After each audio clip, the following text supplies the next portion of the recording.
Meu nome é Ana Flávia, tá? Sou coordenadora ali do Instituto de Medicina, que faz parte, na verdade, da Irmandade Santa Casa. Acabou ficando como a unidade Covid da Santa Casa.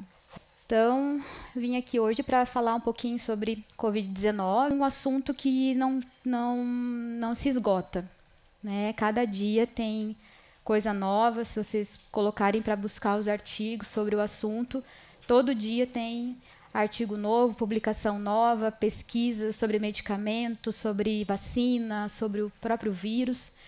Então, é um assunto que não se esgota, não tem fim. Né? Vou tentar falar um pouquinho, assim, ser mais objetiva, tentar não ser tão cansativa, tão maçante, mas trazer alguma coisa de diferente da minha vivência para vocês. Tá bom? Bom, então, basicamente, o que a gente vai falar hoje, né? Da epidemiologia da doença, o seu agente etiológico, a fisiopatologia, o diagnóstico, o tratamento e a síndrome pós-Covid, que é uma coisa que a gente vai agora também viver muito. A gente viveu o Covid e agora a gente vai pegar os pacientes pós-Covid e com as suas implicações, né? Então, sobre a epidemiologia, tá? Falar um pouquinho da história do coronavírus. O coronavírus, a Covid, né, ou todas as doenças que o coronavírus causa, são zoonoses. Tá? Então, a gente tem a participação de animais ali no começo da transmissão, que de alguma forma esse vírus vai se mutar e vai trazer uma doença nova. Né? A gente tem 4 gêneros do coronavírus.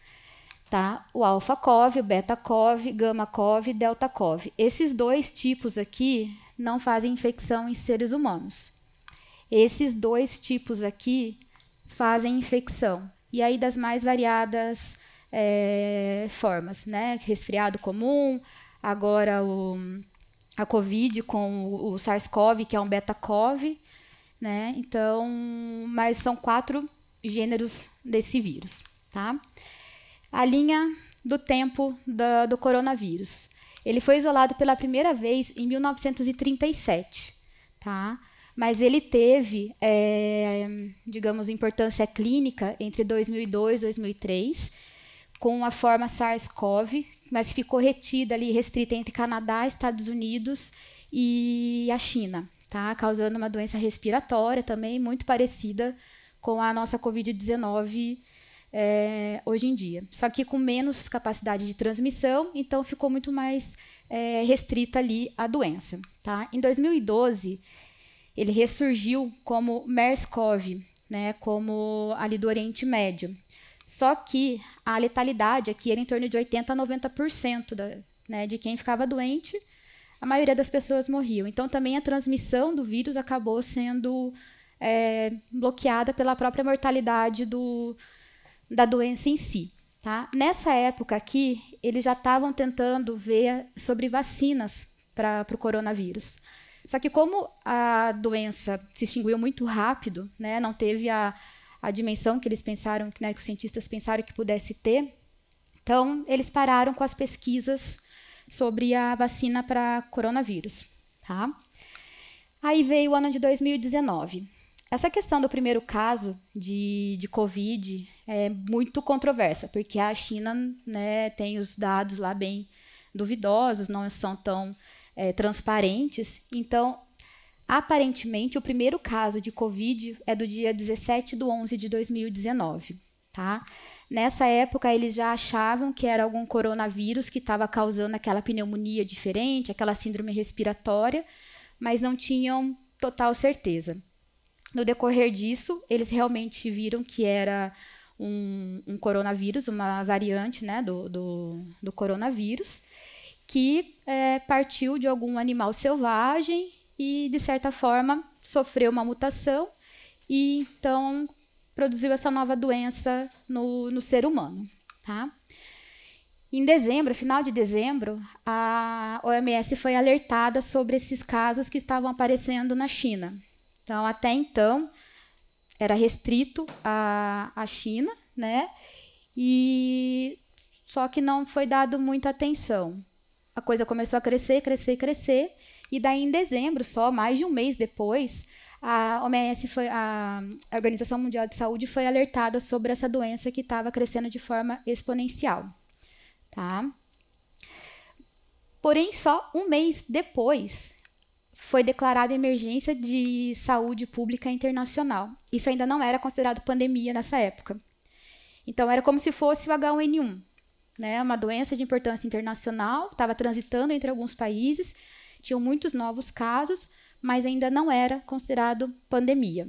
Tá? Aí, em fevereiro, no dia 26/2/2020, o primeiro caso no Brasil foi confirmado na cidade de São Paulo. Tá? E só em março foi realmente configurado como uma pandemia. Tá? Então, assim, se pegar a linha do tempo de 17 de novembro para 11 de março, para a gente configurar como uma pandemia, né? Então, teve tempo de espalhar para muita gente. E a transmissibilidade dessa forma de coronavírus, do SARS-CoV-2, é muito maior do que dos outros. E a letalidade menor. Então, por isso acabou se estendendo dessa forma, tá? Então, aqui, nesse artigo aqui, tem vários artigos que estudam a relação entre o homem e os animais e as zoonoses, né? Então, tem muitos estudos nesse sentido, mostrando a interação do coronavírus com os animais selvagens. O morcego ele é um hospedeiro conhecido do coronavírus. A gente tem outros animais também, o camelo, o porco, aves. Tem vários animais que são reservatórios, que são hospedeiros intermediários do coronavírus. Em algum momento, isso faz uma mutação e passa a infectar e causar doença no ser humano. Desde um resfriado comum até a síndrome respiratória, né, a do Oriente Médio, a SARS e agora a Covid-19. Tá bom? Então, tem bastante coisa. Aquela teoria de que, meu Deus, a China criou um vírus para destruir o planeta. Então, assim, tem bastante estudo mostrando que não, que é um vírus que desde 1937 existe, é conhecido, e pelo genoma do primeiro caso da China, não era um genoma de um vírus de laboratório, era um vírus, digamos, selvagem. Né? Então, tem vários estudos já mostrando que essa teoria de conspiração não faz sentido, tá bom? Esse dado aqui eu peguei do John Hopkins, tá? É uma atualização que eles têm praticamente em tempo real dos casos, mortalidade, vacinação, eles têm tudo praticamente em tempo real. Isso daqui é do dia 7 de março agora, tá? Então, ao todo, até 7 de março, foram 448 milhões de casos confirmados no mundo de Covid, com uma mortalidade de 6 milhões. Então, assim, muita gente mesmo ficou doente e muita gente morreu. Pensa se não fosse só uma gripezinha, né? Se fosse uma doença de verdade, o que teria acontecido? Né? Se sendo só uma gripezinha fez esse estrago no mundo, se fosse doença mesmo, tinha acabado o planeta. Né? Então, aquele ali são os dados do mundo. No Brasil, a gente tem esse site aqui do Coronavírus Brasil, que também vai atualizando em tempo real, praticamente, os dados. Tá? Pelo do John Hopkins, também consegue os dados de cada país. Tá? Mas daí eu peguei aqui do site brasileiro mesmo, também atualizado em 7 de março. Então, a gente teve no Brasil 29 milhões de casos, tá? Com uma mortalidade de 652 mil pessoas, aproximadamente. Então, muita gente também, a gente perdeu muito brasileiro aqui com essa doença.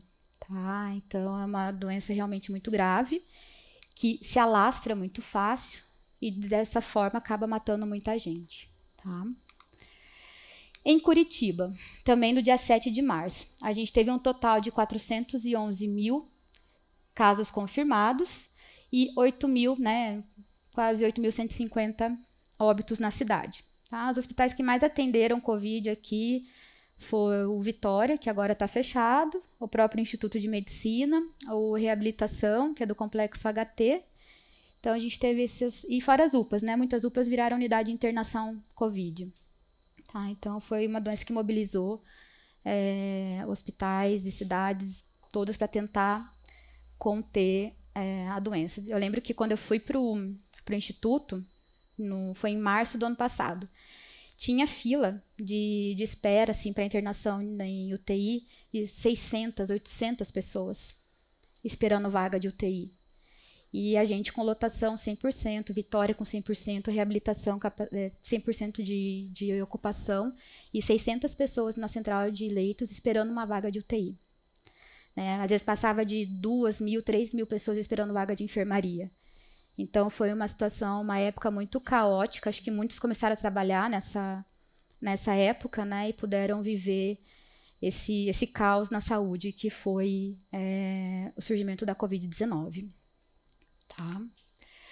Com relação à etiologia, é o coronavírus, né, não tem muito o que dizer, e cada um dá a cara para ele que quer, né? Microscopia eletrônica, a BBC News para assustar as crianças, e também a história, o mito de que o coronavírus surgiu da cerveja Corona, né? Que quem não ouviu isso também não tem amigo, porque essa piadinha também apareceu muito. Então, cada um dá a cara que quer pro vírus, mas essa daqui é a identidade dele, e ele chama Corona justamente por essa área aqui que parece uma coroa ao redor dele. Tá? Com relação à fisiopatologia da doença. A Covid-19 é uma doença que tem um espectro muito amplo de sintomas e de complicações. Tá? Então, tem pessoas que ficaram assintomáticas, tem pessoas que tiveram sintomas leves de um resfriado, e tem pessoas que morreram de choque séptico, de disfunção múltipla de órgãos e insuficiência respiratória. Então, assim, o espectro é muito amplo. Tá? Basicamente, como que o vírus entra no nosso organismo? Ele entra através de mucosa, olho, nariz, boca, né, inalando aerosóis, gotículas, e ele entra na célula usando o receptor da enzima conversora de angiotensina 2. Então, é assim que ele entra na célula. Quando a proteína dele se liga ali, ele é jogado para dentro da célula e ele começa a fazer a replicação. Ele é um RNA vírus, né? Então, ele vai usar ali o material genético da célula do hospedeiro para poder se replicar. E ele se replica, assim, coisa de 100.000 cópias a cada célula que ele entra. Então, é uma carga viral muito, muito grande. Tá? A partir daí, ele vai fazendo as lesões nos órgãos-alvos, né? A gente tem muito receptor de enzima conversora de angiotensina no pulmão, no pneumócito. A gente tem muito no rim. E a gente tem também ali no sistema nervoso, principalmente ali o nervo olfatório, que é uma área que ele tende a entrar, tende a ficar estabelecido, que é o sintoma que a gente tem aí super comum de perda de olfato e paladar, né? Então, é uma das portas de entrada que ele usa também, o nervo olfatório, tá? A partir do momento que ele entra na célula, que ele começa a replicar, ele dispara uma tempestade de citocinas, uma resposta imune exacerbada, tá? Falar detalhadamente sobre essa tempestade de citocinas, eu acho que vai ficar muito demorado e vai ficar muito complexo, né? É questão de acionar complemento, liberação de interleucina, de TNF-alfa. Então, é um estado de hiperinflamação. E por isso que ele faz tanta lesão multissistêmica, porque ele leva o corpo a um estado hiperinflamado, um estado vasoplégico, com aumento de permeabilidade capilar, com lesão direta de pneumócito e perda de produção de surfactante, né? Tromboses. Então, pegando ali a linha da sepse, né? Sepse, choque séptico, é mais ou menos isso que ele faz também. Então, por isso a gente tem tantas manifestações clínicas graves. Tempestade de citocina e hiperinflamação. Acho que isso é o principal para para gravar nesse momento. Tá? Então, tem vários estudos, várias revisões, várias pesquisas nessa linha da tempestade de citocina. Quem quiser dar uma lida depois, esse artigo de revisão aqui está bem legal. Ele está bem simples de entender, de acompanhar como é que funciona essa tempestade aí, tá? Então, quem quiser ler depois, os estudos sobre Covid estão todos liberados, estão todos com acesso free. Então, é bem fácil de achar. E esse artigo aqui, ele explica muito bem essa parte de hiperinflamação da Covid, tá bom? Com relação ao diagnóstico, né? Então, toda doença, a gente tem o diagnóstico clínico, diagnóstico laboratorial, diagnóstico por imagem. O diagnóstico clínico da Covid baseada nos sintomas, né? Que são variados também, né? Então, desde tosse, febre, fadiga, sintomas de resfriado, de gripe, sintomas gastrointestinais, falta de ar, tudo a depender do que o vírus acometeu mais, do que o estado de inflamação do organismo acometeu mais. Tem gente que não tem essa resposta tão exacerbada, tem gente que tem, e baseado nisso a gente vai ter os sintomas mais graves ou mais leves. Mas o diagnóstico começa na suspeita clínica com relação aos sintomas, tá? Então, vamos lá, coração, né? Pode ter dor precordial, dor torácica, pode ter sinal de miocardite, pode ter palpitação, ataque a arritmias, né? Outras do cérebro, delírio, fadiga, crise de ausência, cefaleia. Depois, num quadro mais tardio, quadro de depressão, ansiedade, transtorno de sono, tá? No baço, tem muita alteração de células hematológicas, muita linfopenia. Ele é um vírus que destrói os linfócitos, né? Ele tem essa característica de destruir os linfócitos e fazer linfopenia. Alteração hepática. A gente sempre, quando recebe um paciente, a gente vai monitorando a função hepática dele, os marcadores de lesão hepática, porque também tem um tropismo importante, também é um órgão que é muito acometido nos casos mais graves, né? Aqui a permeabilidade capilar aumentada, a coagulabilidade aumentada, então tendendo a fazer trombos, microtrombos, tá? Então, muito TEP no COVID, muita alteração, né, de microvasculatura, então isquemia de extremidades, isquemia mesentérica, oclusão arterial aguda de membros. Então, a gente viu bastante isso na COVID. Até os cirurgiões ali da Santa Casa estavam fazendo um estudo sobre a isquemia mesentérica com COVID. Então, eles estavam pegando os casos de COVID que evoluíam com isquemia mesentérica e estavam fazendo relatos de caso, estavam estudando essa ocorrência, porque realmente era bem alta a ocorrência de isquemia mesentérica, tá? Aí tem outros casos mais leves, né? Tipo diarreia, náusea, outro órgão que é muito acometido, o rim. Os pacientes fazem muita insuficiência renal aguda, seja por glomerulonefrite, seja por lesão, né, necrose tubular aguda. Eles fazem muita. E é impressionante como está associado o pulmão com o rim. O paciente faz piora respiratória, intuba, no dia seguinte já não está urinando, creatinina está lá no céu, já está acionando a nefro.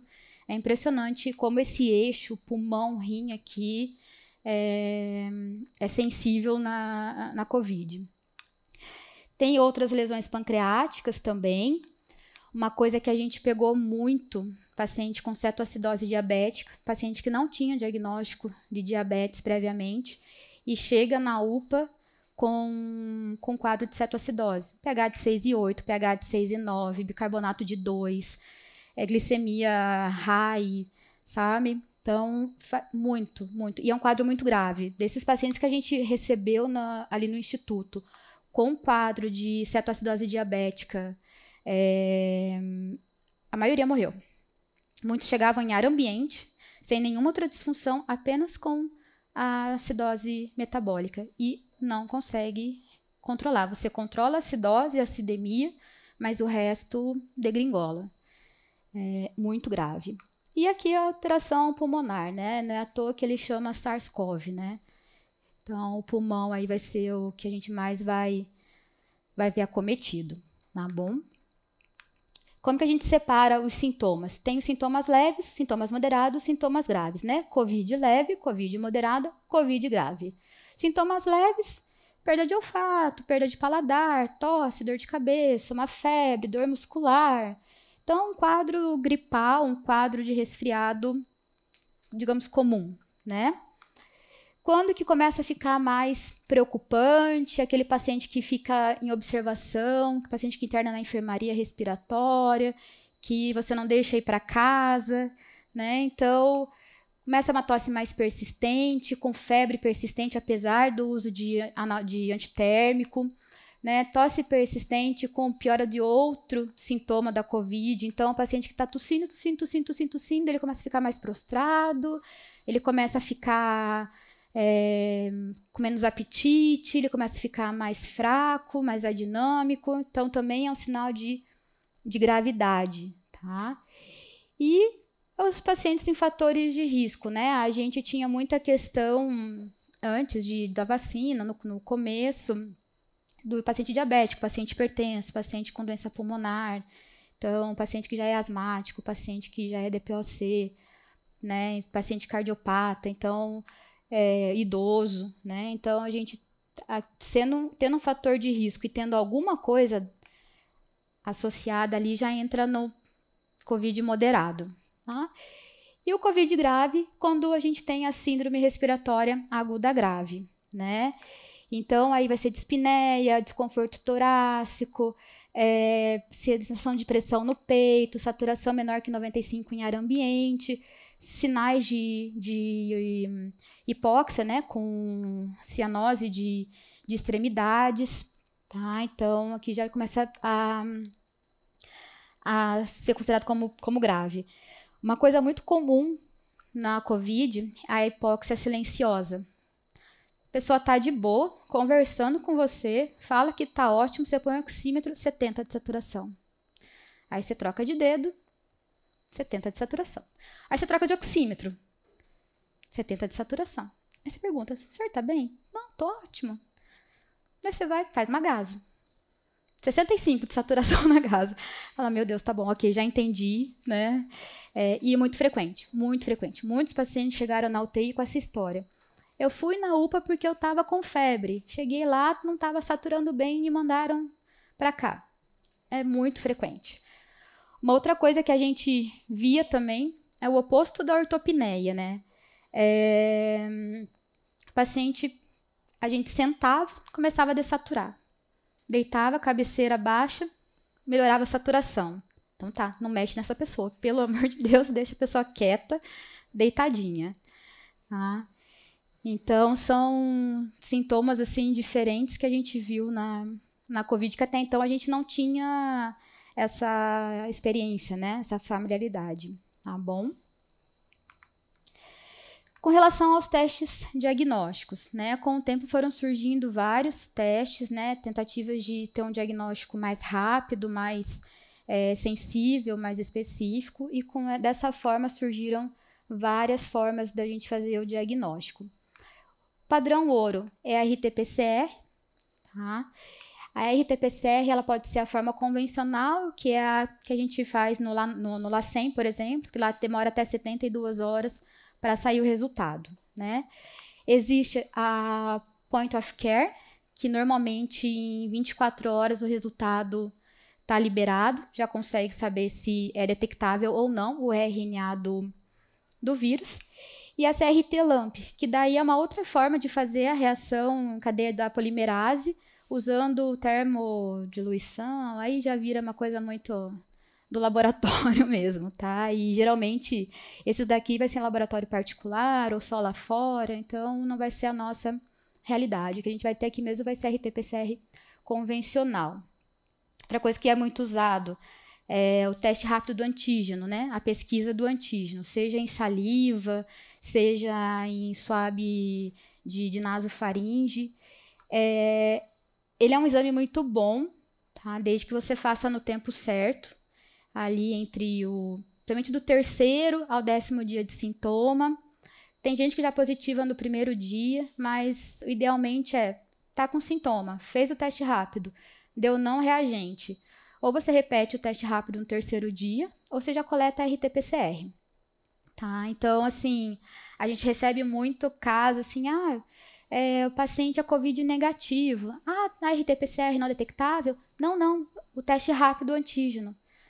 Não, o paciente continua sendo suspeito. Tá? O teste rápido de antígeno, ele não descarta a COVID. Nem a RT-PCR negativa, dependendo do caso, você assume que não é COVID, você olha a tomo, você olha o paciente, você fala aí, alguém não coletou direito o exame, porque isso aí é COVID, né? Outra forma de fazer diagnóstico é através da dosagem de sorologias, né? Tem a IgA, a IgM e a IgG. No começo, quando a gente não tinha vacinação, a gente usava muito para os pacientes justamente que a gente tinha certeza que era COVID, mas vinha teste rápido negativo, PCR negativo e a gente fazia a sorologia. Tem o teste rápido de sorologia também, para saber se aparecia algum IgM, algum IgG. Porque se aparecesse o IgM, a gente sabia que era uma doença que estava em fase aguda, né? E se fosse o IgG, a gente sabia que o paciente era COVID. Talvez de mais de 7, 14 dias, mas que o paciente, a clínica era compatível realmente com COVID.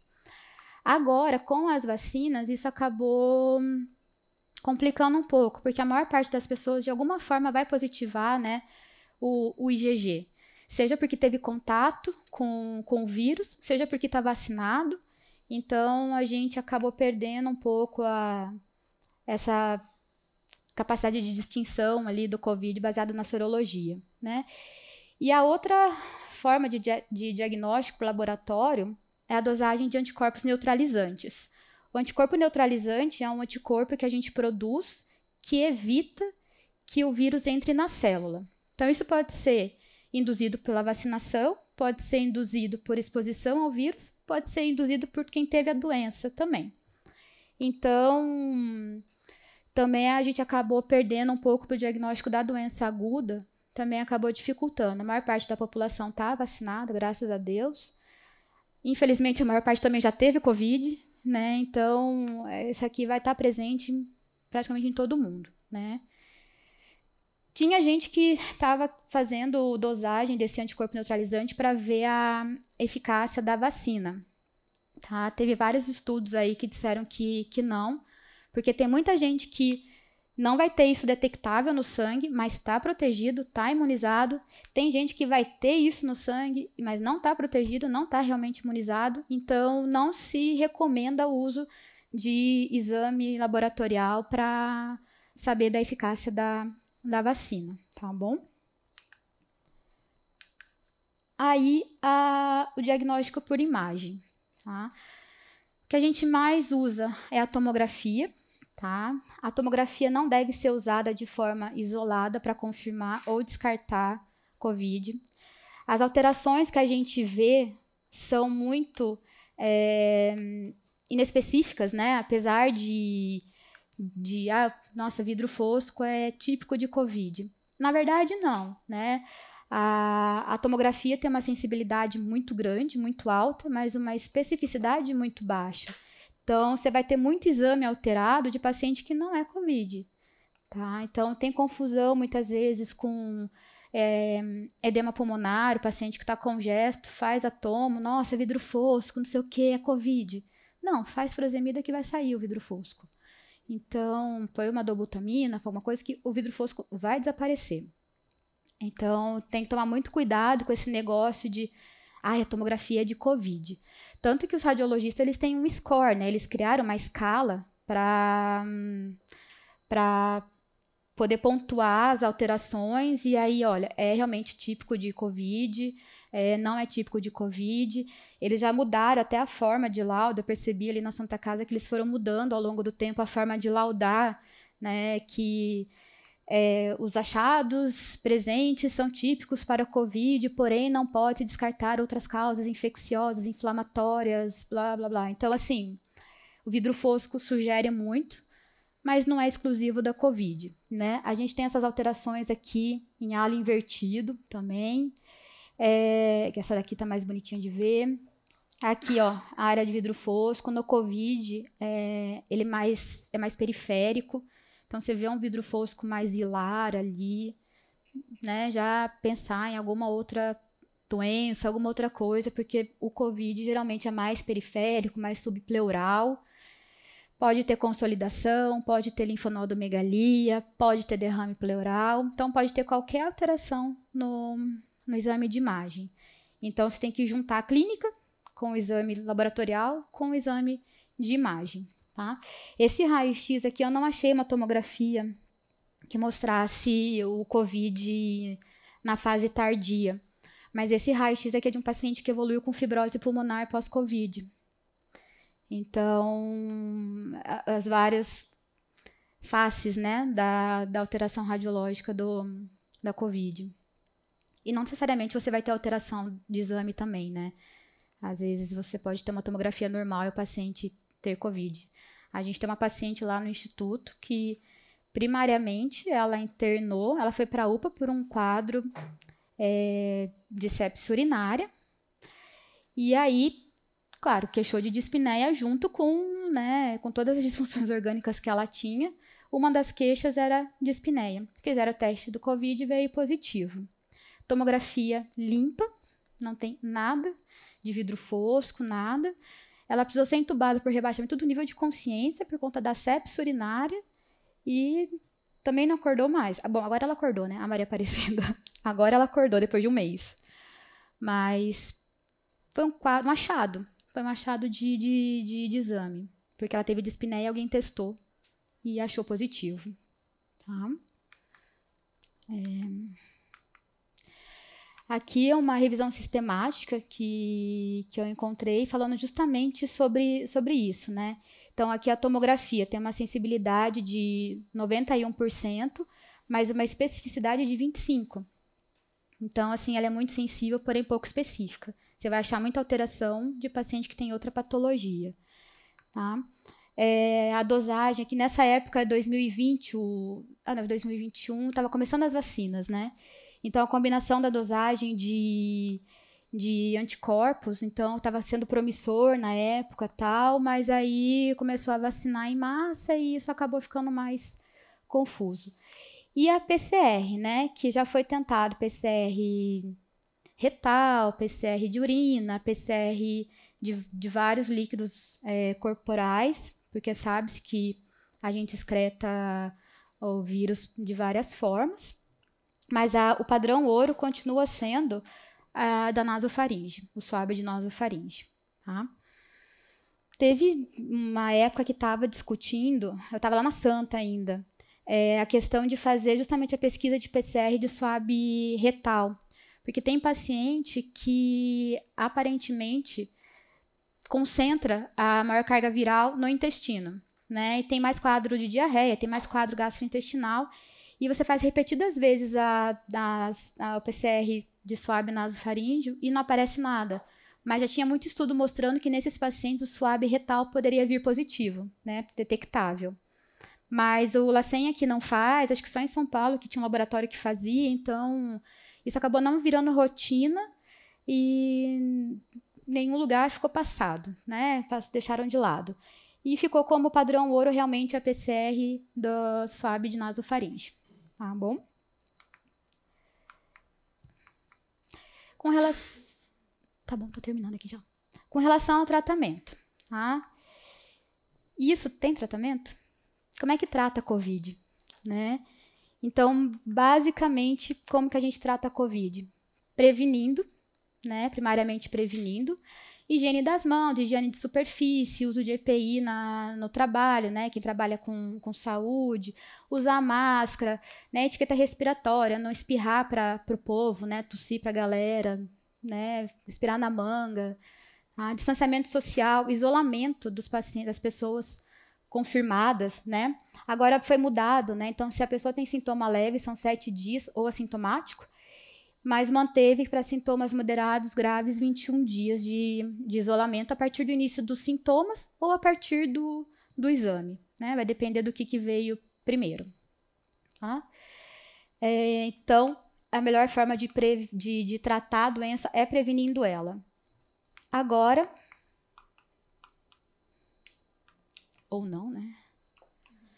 A gente tem as vacinas, né? As vacinas não tem como negar que melhoraram muito o curso da doença, né? Diminuiu o número de casos, diminuiu o número de casos graves. Então, a gente não pode dizer, não tem nem como mensurar a maravilha que foi a vacina. E foi tão rápido achar a vacina, bom, rápido, né? Mas conseguir a vacina, porque ele já tinha os estudos lá de 2002, 2012, então ele já tinha alguma coisa engatilhada para vacinar contra o coronavírus. Então, por isso que andou tão rápido as pesquisas e tantas indústrias conseguiram produzir a vacina num tempo recorde, né? Porque já tinha alguma coisa engatilhada. Tá? E a Pfizer, né? A Pfizer é o clássico, né?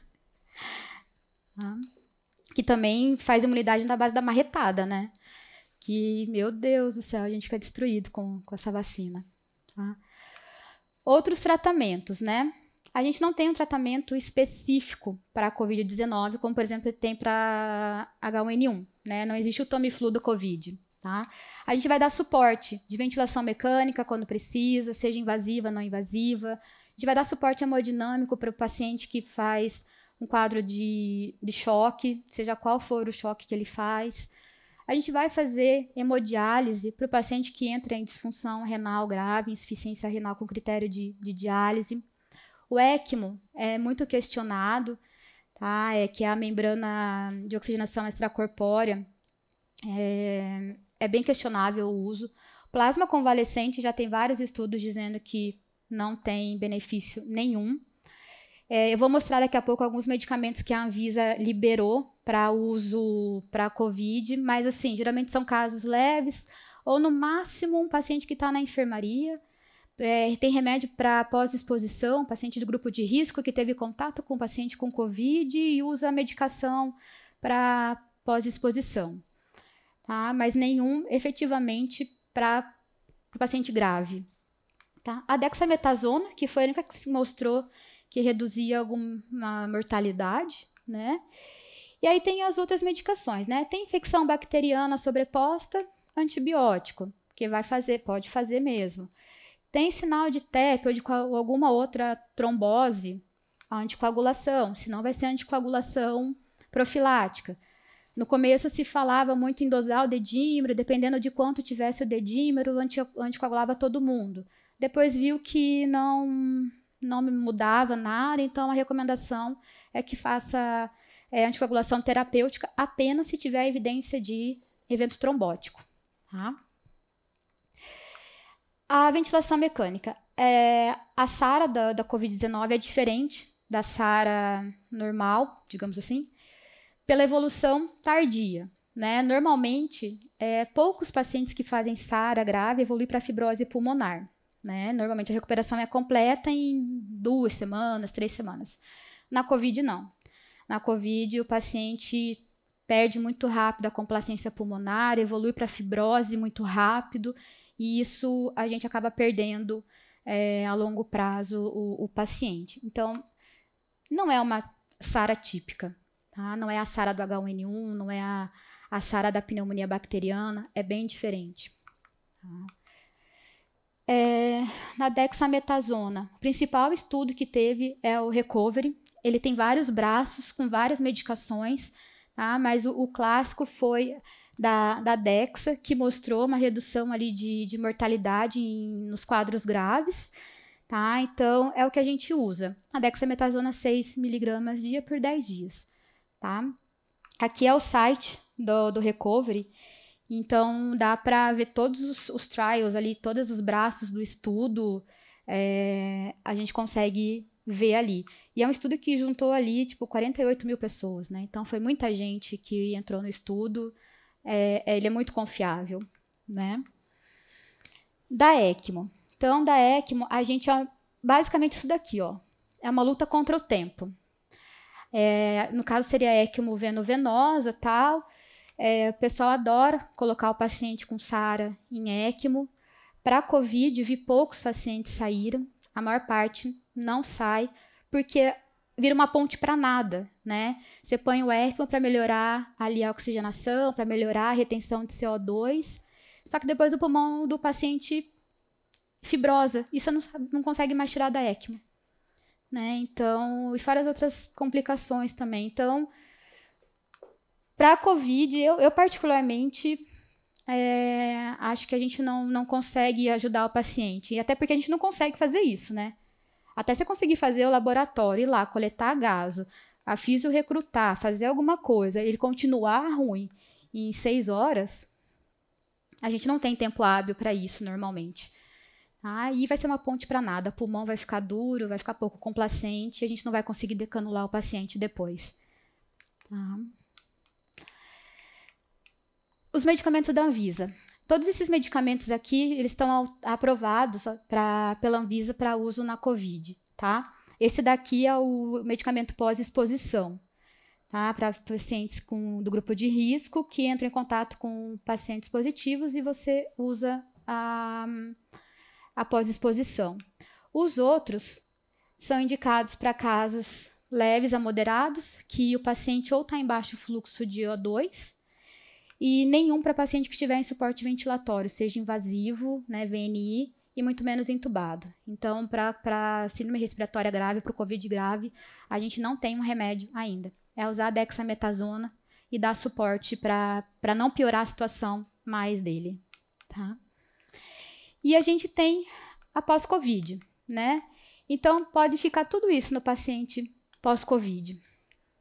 Tá? Então, geralmente, a COVID longa ou pós-COVID são pacientes ali que têm lá os seus 6 meses já de histórico de ter tido a doença e mantém os sintomas, né? Sintomas de fadiga, sintomas de falta de ar, febre noturna, com sudorese, diarreia crônica, perda de apetite, uma coisa que a mulherada sente, né? Cabelo que despenca, né? Cai assim, de uma forma enlouquecida o cabelo depois do COVID, é impressionante. Dor muscular, dor articular, alteração psiquiátrica, né? A ansiedade, dificuldade de dormir, depressão, alterações neurológicas, né? Com crises de ausência, com perda de memória. Então, assim, é muito comum a gente conversar com o pessoal que teve COVID e todo mundo vai ter alguma coisa e falar assim, eu fiquei com isso. Né? E assim, pode fazer tudo e pode ficar tudo, né? Então, a gente provavelmente vai ter muito trabalho com os pós-Covid aí mais pra frente. Já tá tendo alguns, né? E aqui, tentei fazer um mapa mental ali, um resumo num slide só de tudo que a gente comentou rapidinho, que é para mais fixar alguns pontos, tá bom? Então, era isso que eu queria falar hoje. Obrigada pela atenção de todos, obrigada pelo convite de estar aqui nesse momento. Espero que tenha ficado, né, claro, né? E qualquer dúvida que vocês tiverem, estou à disposição, tá bom? Obrigada, gente.